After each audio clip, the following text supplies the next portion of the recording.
దేవుని నామానికే మహిమ కలుగును గాక. హల్లెలూయా. నేడు మనం ధ్యానించబోచున్నటువంటి లేఖన భాగము సామెతల గ్రంథము 8వ అధ్యాయము 27 నుంచి 30 వచనములు ధ్యానం చేద్దాం. ఆయన ఆకాశ విశాలమును స్థిరపరిచినప్పుడు, మహాజలముల మీద మండలమును నిర్ణయించినప్పుడు నేను అక్కడ నుంటిని. ఆయన పైన ఆకాశమును స్థిరపరిచినప్పుడు, జలధారలను ఆయన బిగించినప్పుడు, జలములు తమ సరిహద్దులు మేరకుండునట్లు ఆయన సముద్రమునకు పొలిమేరను ఏర్పరిచినప్పుడు, భూమి యొక్క పునాదులను నిర్ణయించినప్పుడు, నేను ఆయన యొద్ద ప్రధాన శిల్పినై అనుదినము సంతోషించుచు నిత్యము ఆయన సన్నిధిని ఆనందించుచుంటిని.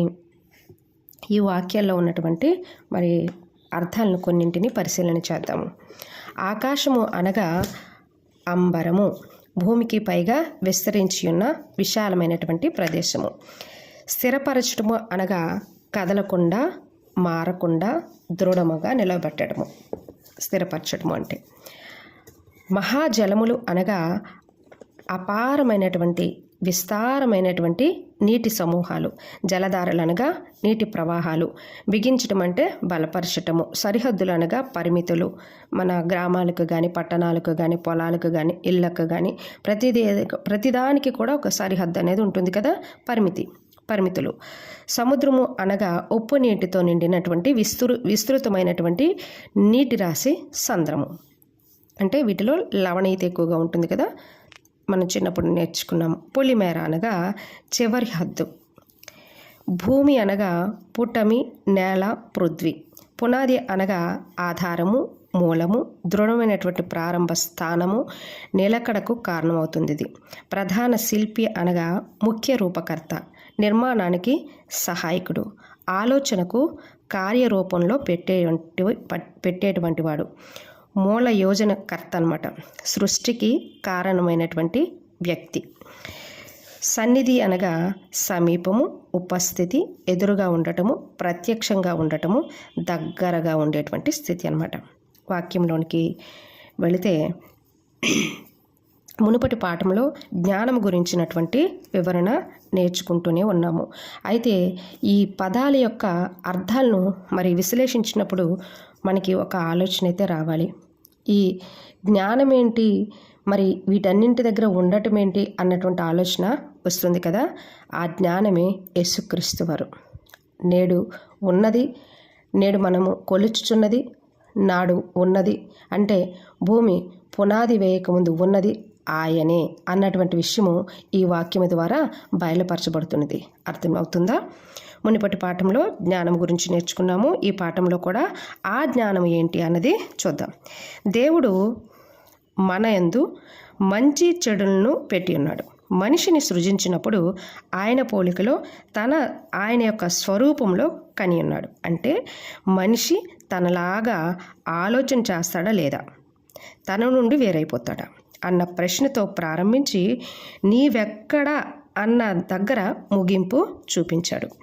దేవుని జ్ఞానము మంచిని చెడుని తెలియజేస్తుంది, జ్ఞాన వివేచనలను తెలియజేస్తుంది. మనిషి తన ఉనికి కోల్పోయాడు కాబట్టే జ్ఞానానికి ఆధారమైన యేసుక్రీస్తు వారు నరునిగా ఈ భూమి మీదకి వచ్చి మన మధ్య శరీరధారి అయి నివాసం చేశారు. మనిషి తన స్వంత రూపకల్పనను ఆశ్రయించాడు కాబట్టి ఈరోజు యేసుక్రీస్తు వారు ఈ లోకంలోనికి మరణపు ముళ్ళుని విరిచి మళ్ళీ వస్తానని 33.5 ఏళ్ళ తన జీవన విధానంలో 3.5 సంవత్సరాల జీవితంలో మనిషి ఏ విధంగా జీవించాలి అన్నటువంటి విషయాన్ని, ఆ యొక్క జీవన విధానాన్ని చూపించాడు. ఆయనను మనిషి గ్రహించటం లేదు. వాక్యము చదవనటువంటి వారు కానీ, వాక్యాన్ని అంటే దేవునిని వెంబడించినటువంటి వారు కానీ, ఈరోజు సంఘాల్లో వాక్యాన్ని బోధిస్తున్నటువంటి వారు కానీ దానిని బోధించట్లా. సమస్తము కూడా ఏం చేస్తున్నారు, వారికి నచ్చినట్లు, వారు కోరుకున్న విధంగా, నలుగురు మెచ్చే విధంగా, ఎవరు వారి లాంటి వారు నలుగురు మెచ్చే విధంగా యేసుక్రీస్తు స్థానంలో వారు నిలవబడేలాగా బోధిస్తున్నారు. అది తప్పు కదా. ప్రభువు ఏం చెప్పారు, ప్రభువు ఏం చేయమన్నారు, ప్రభువు ఏ విధంగా నడుచుకున్నారు, నడిచి చూపించారు, చేసి చూపించారు. దానిని మనం అభ్యాసం చేయాలి. ఆ యొక్క జ్ఞానాన్ని విడిచిపెట్టి ఈరోజు మనకి నచ్చినట్లు ఇష్టానుసారంగా వారి సంఘాన్ని పాడు చేస్తున్నామంటే కారణం ఏమై ఉంటుంది? అవివేకము, జ్ఞానము లేకపోవడము, దేవుని యొక్క జ్ఞానానికి లొంగకపోవడము. ఆ అవివేకము మనిషిని తొలిచేయటం వల్ల స్వార్థం అనేది అక్కడ చేరిపోయి సంఘాన్ని పాడు చేస్తుంది. విశ్వాసాలందరినీ కూడా మరి వారు ఎలాగంటే నాయకులు వారు వెళ్ళరు, వీళ్ళని తీసుకొని వెళ్ళరు. గుడ్డివారంటే గుడ్డివారికి త్రావు చూపించలేరు. ఇక్కడ వేపకుంట జంక్షన్కి వెళ్తే ఒక గుడ్డివారికి ఒక అంటే అంధులు, ఒక మగవారు, ఎలాగో మగవారు ముందు నడుస్తారు, అందులో వెనక నడుస్తారు. అంటే వీడికి నోరు లేదు, వీళ్ళ నోటికి వారి యొక్క నోరు తోడవుతుంది, వీళ్ళ కంటి చూపు వారి కంటి చూపుకు తోడవుతుంది. అది కరెక్ట్ అయినటువంటి ఆలోచన. అలా కాకుండా వీరే గురుడివారు అయిపోతుంటే మరి మిగతా వారిని ఎలా తీసుకెళ్ళేవాడు కళ్ళు కనిపించాలి కదా. మరి ఆ పరిస్థితి అయితే ఈ నేటి సంఘాల్లో లేదు. లోకానుసారమైనటువంటి పద్ధతులు గుండా, లోకానుసారమైన విధానాలు గుండా ఈ లోకంలో ఉన్నటువంటి అంటే ఈ లోకం వరకు మాత్రమే క్రీస్తు కావాలి, క్రీస్తుని అడ్డం పెట్టుకుని బ్రతికేయాలి. ఈ స్థితిలోనే వెళ్తున్నారు తప్పించి దేవుని యొక్క జ్ఞానాన్ని అభ్యాసం చేయటం లేదు. దేవుని యొక్క జ్ఞానాన్ని అభ్యాసం చేయుటకు మరి ఇతరులకు బోధించటం కూడా లేదు. అది ఏంటి అసలు? అది ఆ పరిచర్య ఎంతవరకు? ఈ లోకము మట్టికే అయితే వ్యర్థము నీ జీవితం. అది గ్రహించాలి. అయితే మనిషి తన స్వంత రూపకల్పనను ఆశ్రయించాడు కాబట్టి ఈరోజు యేసుక్రీస్తు వారు ఈ లోకంలోనికి మరణపు ముళ్ళుని విరిచి మళ్ళీ వస్తానని, అంటే మరణపు ముళ్ళుని ఆల్రెడీ విరిచేశారు ఆయన, మళ్ళీ వస్తానని చెప్పారు. అదంతా చేసి చూపించారు ఆయన. ఇప్పుడు జ్ఞానం గురించి చెప్పి యేసుక్రీస్తు వారి గురించి ఎందుకు చెప్తున్నాను అంటున్నారా? మరి ఆదరణకర్త మనకి 1 కొరింథీ పత్రిక 1వ అధ్యాయం 31వ వచనంలో చూసుకున్నట్లయితే దేవుని మూలముగా ఆయన మనకు జ్ఞానమును, నీతియు, పరిశుద్ధతయు, విమోచనము ఆయను. అలాగే కొలస్సీలకు రాసిన పత్రిక 2వ అధ్యాయం 3వ వచనంలో చూసుకున్నట్లయితే బుద్ధి జ్ఞానములు సర్వసంపదలు ఆయన యందే గుప్తములై ఉన్నవి. ఆయన ఎవరెక్కడ? యేసుక్రీస్తు వారే కదా. యేసుక్రీస్తు వారు నేర్పించినటువంటి జ్ఞానమును, యేసుక్రీస్తు వారు బ్రతికి చూపించినటువంటి జ్ఞానమును అభ్యాసం చేయకుండా నీకు నాకు నచ్చినట్లు వెళ్తున్నాము, ఏదో ఒక రోజు పడిపోతాం. గుర్తుపెట్టుకో. ఇక్కడ చూసుకున్నట్లయితే భూమికి పునాదులు వేసినప్పుడు ప్రధాన శిల్పిగా తానున్నారు. నేటి బోధలు చాలామందిని చూస్తున్నాము. వెనుదిరుగుతున్నారు. బోధల్లో నడుస్తున్నటువంటి విశ్వాసులు వెనుదిరుగుతున్నారు. ఎందుకంటే శ్రమలు కారణం. నీ శ్రమల్లో నీవు నిలవబడలేనప్పుడు అంటే ఈరోజు లోకంలో ఉన్నటువంటి పద్ధతుల వైపు వెళ్తున్నాము, లోకంలో ఉన్నటువంటి వాటిని ప్రేమిస్తున్నాము.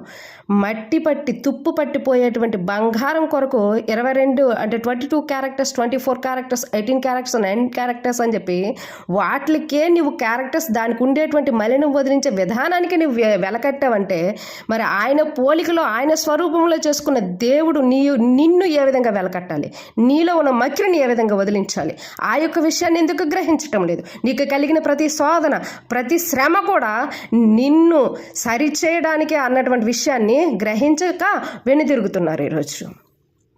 ఎంతవరకు మీ నడిపింపు ఎలాగుంది? మీ నడిపింపే కరెక్ట్గా ఉంటే పునాది ఇసుకలో వేస్తే కొట్టుకుపోతుంది, బండ మీద కడితే అది స్ట్రాంగ్గా నిల్చుంటుంది. అలాంటి బండ నీ శ్రమలు, నీకు నీ ఇంటిలో, నీ సమాజంలో, నీ ఉన్నటువంటి స్థితిలో నీకేవైతే ఎదురవుతున్నాయో అవన్నీ కూడా యుద్ధాలకు, మరి యుద్ధం చేయటానికి ముందు నీకు దేవుడిచ్చేటువంటి ఆయుధాలను గుర్తుపెట్టుకో. ఆ ఆయుధాలను ధరించుకొని నీవు యుద్ధం నేర్చుకుంటున్నావు. ఆ యుద్ధంలో నువ్వు గెలవాలి అని అంటే దేవుని సహాయంతో నువ్వు ముందుకు వెళ్ళాలి, దేవుని జ్ఞానాన్ని ఆశ్రయించాలి. దేవుని జ్ఞానం నీలోనికి వచ్చినప్పుడు, దేవుని ఆత్మ ద్వారా అనేకమైనటువంటి పరిస్థితుల గుండా నీవు నడిపించబడినప్పుడు నీవు లోకానికి వెలుగైపోతావు అన్నమాట. కాబట్టి దేవుడు నేర్పిస్తున్న ప్రతి పాఠాన్ని కూడా, అది పరీక్షను కూడా, ప్రతి శోధనను కూడా శోధించుటకు, ఆ పరీక్షలన్నీ కూడా నిన్ను స్ట్రాంగ్ చేయటానికే అన్న విషయం నీ మీద ఆయనకు పగలేదు. నీవేం శత్రువు కాదు. నీవు ఆయన తోటి వారసుడివి. కాబట్టి నిన్ను స్ట్రాంగ్ చేయడానికి. కాబట్టి ఎప్పుడు కూడా దేవుడు నాకు అన్యాయం చేశాడు, నన్ను వదిలేశాడు, ఇలాంటి మాటలు కాకుండా దేవుని యొక్క జ్ఞానాన్ని అభ్యాసం చేసుకుంటూ ప్రభువుని ఏ విధంగా పట్టుకోవాలి, ప్రభు జీవితం ఏ విధంగా వెళ్ళింది, ప్రభు జీవితంలో ఏమి చూపించారో అన్నటువంటి విషయాన్ని గ్రహిస్తూ వాక్యాన్ని ధ్యానిస్తూ మరి క్రీస్తుని వెంబడించి ముందుకు సాగాలి. ఎప్పుడు కూడా వెనుదిరగకూడదు. ఈరోజు వెనుదిరిగిన నీ పరిస్థితి ఏమవుతుందో ఆలోచన చేయి. ఈరోజు వెనుదిరుగుతున్నారు చాలామంది. శ్రమలకి సహించుకోలేనివన్నీ సుఖమే కావాలనుకున్నప్పుడు దేవుడు నీకెందుకు? ఆ సుఖంలోనే బ్రతుకు. ప్రార్థన చేద్దాం.